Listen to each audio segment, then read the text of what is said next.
नमस्कार, आप देख रहे हैं पंजाब केसरी टीवी और मैं हूं प्रवीण झा। चीन सीमा पर बार बार विवाद क्यों कर रहा है और इसके पीछे चीन की क्या मंशा है, इसी पर बात करने के लिए इस वक्त हमारे साथ बेहद खास मेहमान मौजूद हैं जितेंद्र कुमार जी। जितेंद्र कुमार जी के बारे में पहले आपको बता दें कि ये राष्ट्रीय सुरक्षा विशेषज्ञ हैं और पूर्व ज्वाइंट सेक्रेटरी हैं। सर, आपका बहुत बहुत स्वागत है। Thank you. सर, सबसे पहला सवाल तो ये कि अभी एक ब्रेकिंग आ रही है कि पूरे देश में ADS system, air defence system को एक्टिवेट कर दिया गया है, तो क्या इसके क्या मायने निकाले जाएं?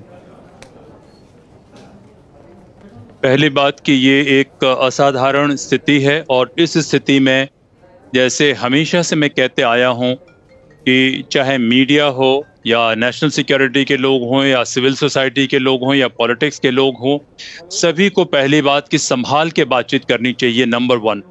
नंबर 2, ये बहुत ही क्लियर इंडिकेटर है कि चाइना अगर हमें बुली करना चाहता है तो देश उनसे बुली होने वाला नहीं है। वो हमें अगर भयभीत करना चाहते हैं तो वो होने वाला नहीं है। ये देश का रिजॉल्व जो है, जो दृढ़ इच्छा शक्ति है अपनी सीमाओं का और अपने आत्मसम्मान का, उसकी सुरक्षा के लिए राष्ट्र की दृढ़ इच्छा शक्ति को ये का परिचय देता है। बहुत ही कड़ा रिस्पॉन्स है। सर, इसके साथ ही एक और भी है कि 12 सुखोई और 21 मिग 29 ये परचेज किया गया है रसिया से इमरजेंसी बेसिस पे। तो क्या लग रहा है क्या कि भारत जो है वो पूरी तैयारी कर रही है? निश्चित रूप से अगर चीन का अगर हम देखें ट्रैक रिकॉर्ड उनका बहुत अच्छा नहीं रहा है। वो अपने किसी वायदे को पूरा नहीं करते हैं। चीन में जो डिसेप्शन किया है, ये इसकी बहुत पुरानी परंपरा है कि जो उनके सम्राट रहे हैं, जो उनके राजा रहे हैं हमेशा से, वो हमेशा डिसेप्शन में विश्वास करते हैं कि गले मिलने के बहाने चाकू भोंकने का पीछे उनका पुराना एक उनके डीएनए का एक हिस्सा है। तो उनके किसी भी बात पे कभी भी भरोसा नहीं किया जा सकता। दूसरा, वो हमेशा जो है अपना एक एक्सपेंशनिज्म में बिलीव करते रहे हैं और अभी हाल के कुछ वर्षों में उनको किसी ने रोका नहीं है। तो देखिए, वो भारत पे जानबूझ के जो भी परेशानी थोपना चाहते हैं। मुझे तो इस खबर के बारे में पता नहीं है।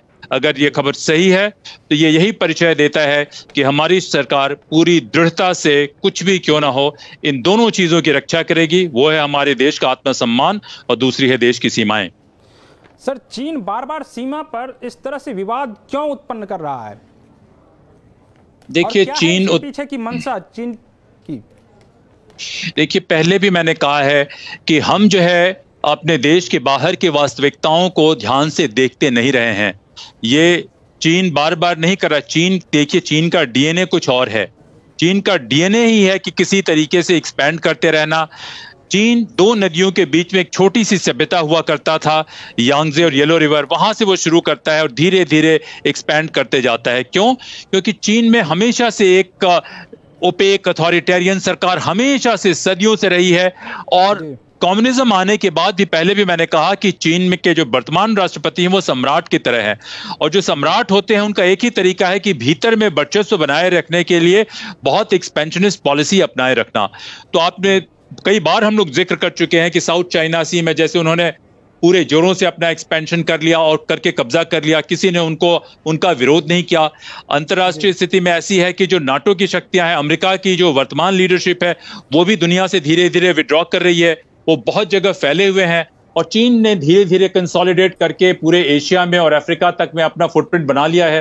तो इसके बाद जो है उनके एक सम्राट होने की वजह से उनकी क्या इच्छा है कि भारत जो है एक पोटेंशियल राइवल है, एक पोटेंशियल राइवल को बिल्कुल आगे नहीं आने देना है। तो उस वजह से वो चाहते नहीं है कि भारत किसी तरीके से आए और सारी दुनिया को मैसेज दिखाना चाहते हैं कि वो सबसे शक्तिशाली है।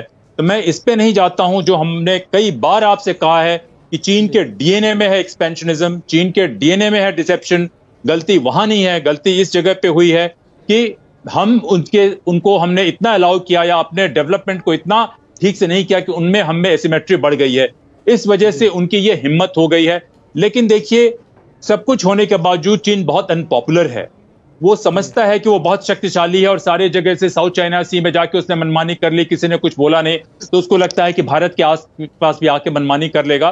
तो जो भी हो, जो भी इसका नतीजा हो, भारत की तरफ से, अभी हमारी सरकार की तरफ से जो कुछ भी आ रहा है संकेत, उस संकेत में यही क्लियर है कि भारत जो है बड़े मजबूती से और जो भी कुछ कीमत क्यों ना हो उस करते हुए अपने आप को तैयार रखे हुए है करने के लिए। वर्तमान हालात में जो भी हो सकता है उसके लिए भारत हमें तैयार नजर आता है। सर, एक सवाल है कि पीछे हटने के बाद बार बार इस तरह से चीन हरकत क्यों कर रहा है कि इसके पहले देखा गया कि चीन 2.5 किलोमीटर पीछे हट गया और उसके कुछ ही दिन बाद, यानी 1 से 2 दिन के बाद ही इस तरह की घटना घटती है। तो आप क्या मानते हैं कि इसके पीछे क्या मंशा है कि बार बार इस तरह से पीछे हटना और फिर कुछ ना कुछ वहां पर सीमा पर विवाद उत्पन्न करना? देखिए, मैं इन छोटी छोटी घटनाओं पे ज्यादा ध्यान नहीं देता। मैंने पहले भी जिक्र किया कि हाल के दिनों की मैं बात कर रहा हूं, बहुत से लोग कह रहे हैं कि जो एसिमेट्री हम में और चीन में बढ़ गई है वो एक तो चिंता की बात है। और चीन के नेताओं की जो मानसिकता है और खास करके करंट लीडरशिप की जो मानसिकता है, उनको लगता है कि वो दुनिया के सबसे शक्तिशाली ताकत बन गए हैं और उनको दुनिया को दिखाना है कि वो सबसे शक्तिशाली हैं। अमेरिका मजबूत होते हुए भी बहुत मजबूत नहीं है, वो दिखाना चाहते हैं, क्योंकि अमेरिका पूरे दुनिया में फैला हुआ है, कई जगह उनकी डोमिनेंस बढ़ गई है। एक तो ये बात है। दूसरा, चीन ने कभी किसी दुनिया के नियम, कानून, कायदे, कमिटमेंट को कभी नहीं माना है। आप देखें कि उनका फिलीपींस से विवाद था और यूएन क्लॉज जो है, UN convention on law of seas करके है एक संस्था, उनके पास जो है ये डिस्प्यूट गया। जब उसने इनके खिलाफ ये दिया, फट से उन्होंने उसको रिजेक्ट कर दिया। देखिए, ये कहीं किसी नियम को नहीं मानना चाहते और वजह यह है कि चीन की जो वर्तमान लीडरशिप है वो अपना वर्चस्व चीन के भीतर बनाए रखना चाहती है और उस वर्चस्व को बनाए रखने के लिए बहुत जरूरी है कि वो अपने भीतर ये संकेत दे कि वो बहुत शक्तिशाली है और वो अंतर्राष्ट्रीय स्तर पे वो राष्ट्रवाद का जो भी कहे एक मैसेज देना चाहते हैं, नेशनल जिंगोइज्म पैदा करना चाहते हैं अपनी ताकत को बनाए रखने के लिए। ये बात एक्सपेक्टेड थी। जो भी ठीक से जान रहे हैं, जो भी पढ़ रहे हैं, उन सबको पता था कि चीन ऐसा ही करता है और ऐसे ही उससे उम्मीद की जाती है। जब जोरों से रिबफ किया जाएगा, उसको पता चलेगा कि कुछ नहीं होना है, तभी वो पीछे हटेंगे। उनको अदरवाइज जरा भी गुंजाइश मिलेगी वो ऐसा काम करेंगे ही करेंगे। कुछ लोगों का मानना है कि अभी चीन के जो मिलिट्री लीडरशिप जो है उसमें कोई सज्जन है जो अपना वर्चस्व बनाना चाहते हैं, वो किसी तरीके से पॉलिट ब्यूरो में आना चाहते हैं और उसलिए वो ज्यादा अग्रेशन कर रहे हैं। ये हो सकता है कि ये एक ट्रिगर पॉइंट हो, लेकिन जो कुछ भी चीन कर रहा है उसके डीएनए का हिस्सा है ये। सर, पीएम मोदी ने जो कहा कि भारत शांति चाहता है और अगर उकसाया जाएगा तो हम किसी भी स्थिति से निपटने के लिए सक्षम हैं, प्रधानमंत्री के इस बयान को आप किस रूप में देखते हैं? देखिए, इस बयान से सभी लोगों को एक सांत्वना मिली है, खास करके, और बड़ी हिम्मत मिली है हमारे फौज के लोगों को भी और जो भी राष्ट्रीय सुरक्षा से जुड़े लोग हैं और देश की जनता को भी। देखिए, युद्ध या ये ऐसे खतरा आप जानबूझ के नहीं लेते, वो आपके ऊपर थोपा जाता है। चीन का देखें कि हर बार जो अपना वो लाइन एग्री करता है उससे 4 कदम आगे चला जाता है। पिछले दफे भी हमने कहा कि वो कहता है कि यहां तक, आप वहां आए, कहेंगे नहीं यहां तक नहीं, वहां तक। तो ये चीन की जो है हमेशा से प्रवृत्ति रही है, शुरू से प्रवृत्ति रही है। मैंने कहा ना कि छोटी सी सभ्यता थी येलो रिवर और यांगजे रिवर के बीच में, 2/3 से अधिक वर्तमान चीन जो है उसने कब्जा करके किया हुआ है। उसमें हान चाइनीज की डोमिनेंस उसने बना रखी है पूरे अक्साई चीन में। मेरा मानना, मेरा नहीं, सारे लोगों का मानना होगा जो ठीक से इस मुद्दे को जानते हैं कि किस तरीके से छुप के 1951 से 57 में उसने एक सड़क बनाई भारत की सीमा में 111 किलोमीटर अंदर आके, और उसके बाद जो है कुछ कुछ बहाने बनाए। उसके अपने रिकॉर्ड्स में ये पूरा अक्साई चीन भारत का हिस्सा 1928 तक दिखाई देता रहा। तो देखिए, चीन की ये फितरत है, क्योंकि इस कम्युनिज्म आने के बाद भी वहां के लीडर की सोच साम्राज्यवादी सोच है, इंपीरियलिस्ट सोच है और पूरी दुनिया को उससे खतरा है। तो जो भी प्रधानमंत्री जी ने कहा, बहुत ही उससे पूरे देश को आश्वस्त हुई है और मैं सोचता हूं कि अगर जोरदार जवाब मिलता है, जो भी हो इसका नतीजा, ये दुनिया को इससे छुटकारा मिलेगा। चीन की ये डिसेप्शन की जो नीति है और ये जो क्या कहा जाए कि गैर जिम्मेदाराना और क्रिमिनलाइज्ड एक्टिविटी चीन किए जा रहा है, पूरे अफ्रीका को में वो कॉलोनियल पावर बन के घुस गया है, पूरे अफ्रीका को ऑपरेस कर रहा है और हर तरीके से आतंकवादी और गलत लोगों की वो मदद करते जा रहा है, जैसे पाकिस्तान में।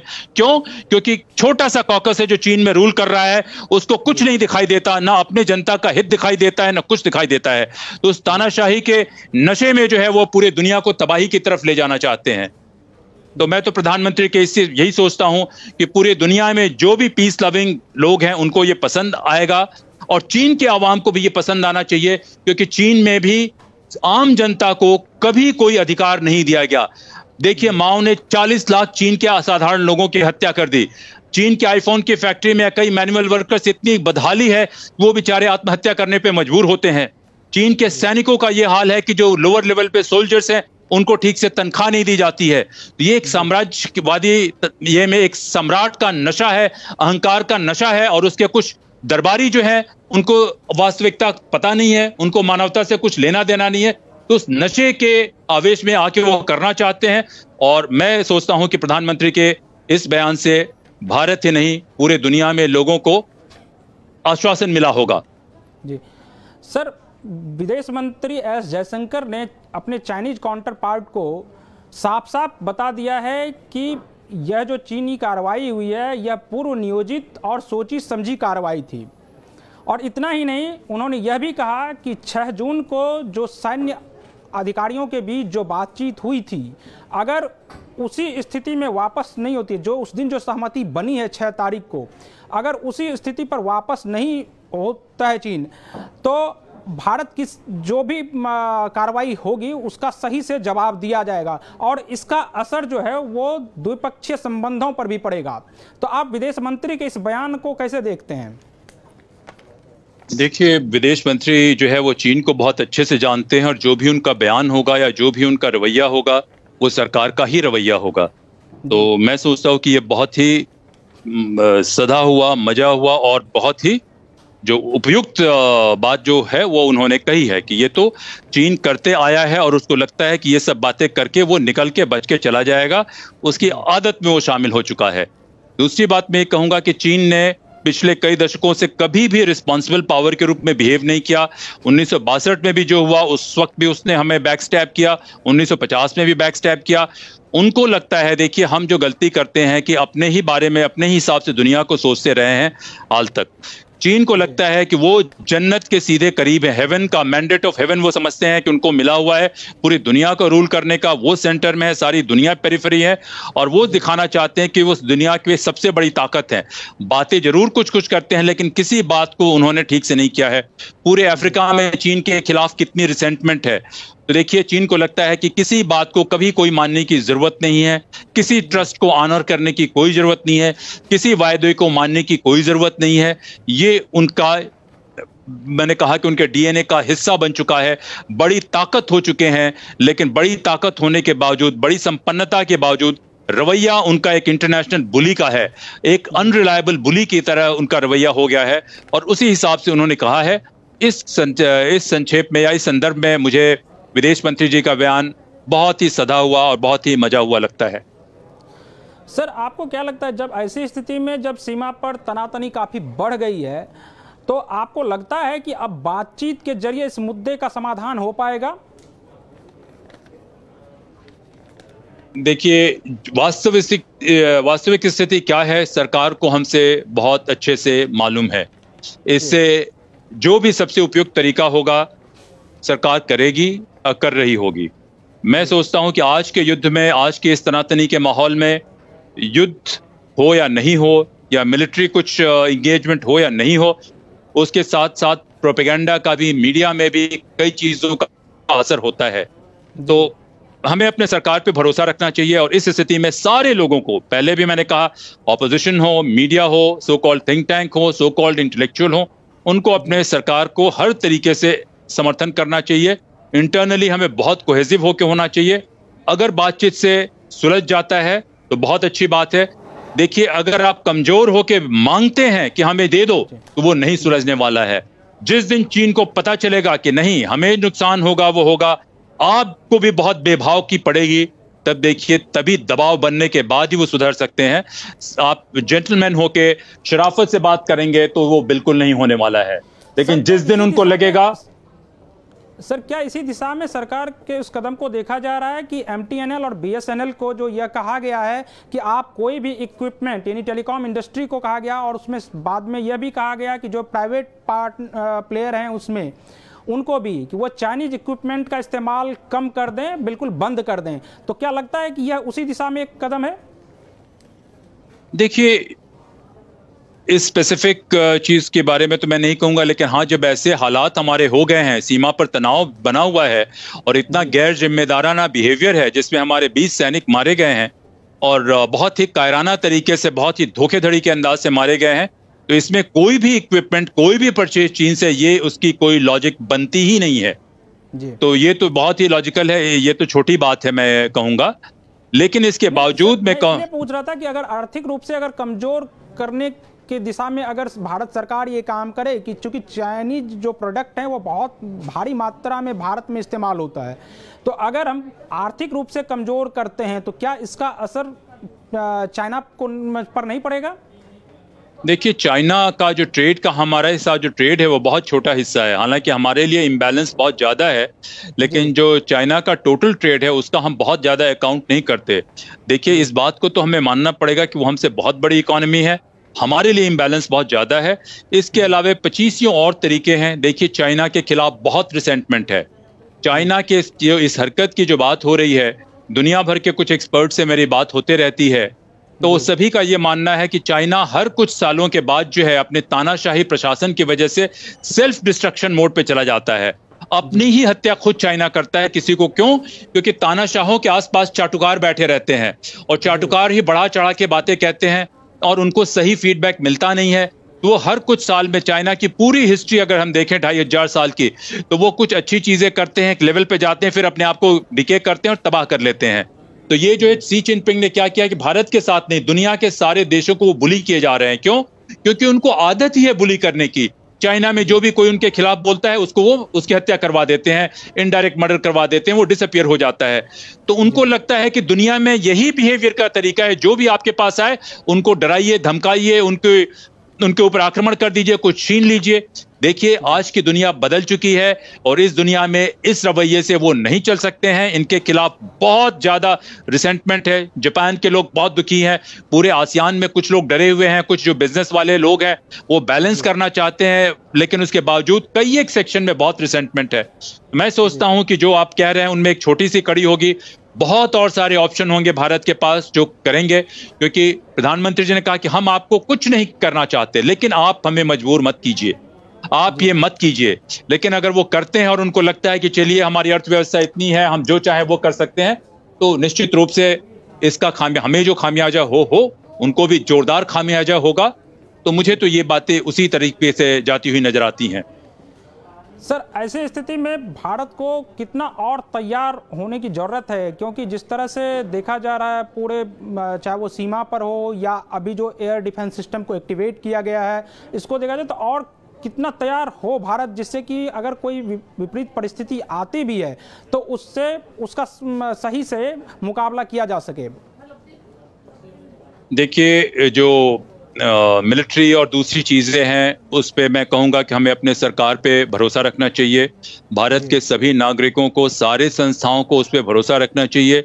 हम किसी भी बात से सहमत हो या नहीं हो, फर्क नहीं पड़ता। ऐसी एक्स्ट्रा ऑर्डिनरी सिचुएशन में सभी लोगों को, बाहर से कोई भी घटना आए, कुछ भी बात हो, तो हमें बाहर से सारे लोगों को एक साथ एकजुट होकर रहने की जरूरत है, मैं यही कहूँगा, और अपने सरकार पे भरोसा करने की जरूरत है। देखिए, मिलिट्री स्ट्रैटेजीज में, मिलिट्री इश्यूज में बहुत सी चीजें गुप्त होती हैं, जनता के जानकारी में नहीं आती है। मुझे बहुत तकलीफ होती है जब लोग कहते नहीं आप ये बताइए, आप वो बताइए, फिलहाल आप कुछ मत बताइए। बहुत ही अच्छा लगा कल ये जानने के बाद कि ऑपोजिशन को भी ब्रीफ करने के लिए सरकार ने कुछ ये बनाया है, कुछ तरीका बनाया है। हाँ, परसों हम लोगों ने भी कहा था, हाँ परसों तरसों हम लोगों ने भी कहा कि नहीं, ऐसे में सारे लोगों को एक साथ रहना चाहिए। तो देखिए, ये जो मैकेनिज्म है उसमें एक देश के रूप में हम सभी लोगों को कोहेसिव रहने की जरूरत है। पहली बात मैं कहूंगा, जहां जिससे जो इनिशिएटिव हो सकता है, जो ठीक हो सकता है, जो लीडरशिप लेवल में लोग हैं वो कर रहे हैं, और जो मिलिट्री और दूसरी स्ट्रेटजीज की का सवाल है वो जिम्मेदारी सरकार की है, सरकार पे छोड़ देनी चाहिए। और कोई भी गैर जिम्मेदाराना बात, कोई भी ऐसी बात नहीं होनी चाहिए। और जो आपने सामानों के बहिष्कार करने का कहा है, वो तो हर एक नागरिक को हर हालत में करनी चाहिए। इसमें कोई लॉजिक, कोई किंतु परंतु बिल्कुल नहीं आना चाहिए, मैं यही कहूंगा। और जो चीजें पब्लिक डोमेन में नहीं आने के लायक है उन्हें नहीं आने देना चाहिए। ये जो है कोई भी इंफॉर्मेशन, देखिए आज के किसी भी मिलिट्री कॉन्फ्लिक्ट में प्रोपेगेंडा एक बहुत बड़ा हिस्सा है और चाइना हर तरीके से वो हिस्से को बनाए हुए है। लॉन्ग टर्म में देखिए कुछ और बातें हैं, ये समय लॉन्ग टर्म की बात करने का नहीं है, लेकिन लॉन्ग टर्म में जो बातें होंगी हम लोग इस संकट से निकलने के बाद लॉन्ग टर्म की बातें करेंगे। जी जी, आपका बहुत बहुत शुक्रिया हमसे जुड़ने के लिए। तो जितेंद्र जी का ये कहना है थैंक यू सो मच। ऐसी स्थिति में जब देश सीमा पर एक तरह से जंग की स्थिति बनी हुई है, ऐसे में पूरे देश को एकजुट रहने की जरूरत है, तभी हम किसी भी चीज से मुकाबला कर पाएंगे। बहुत बहुत शुक्रिया।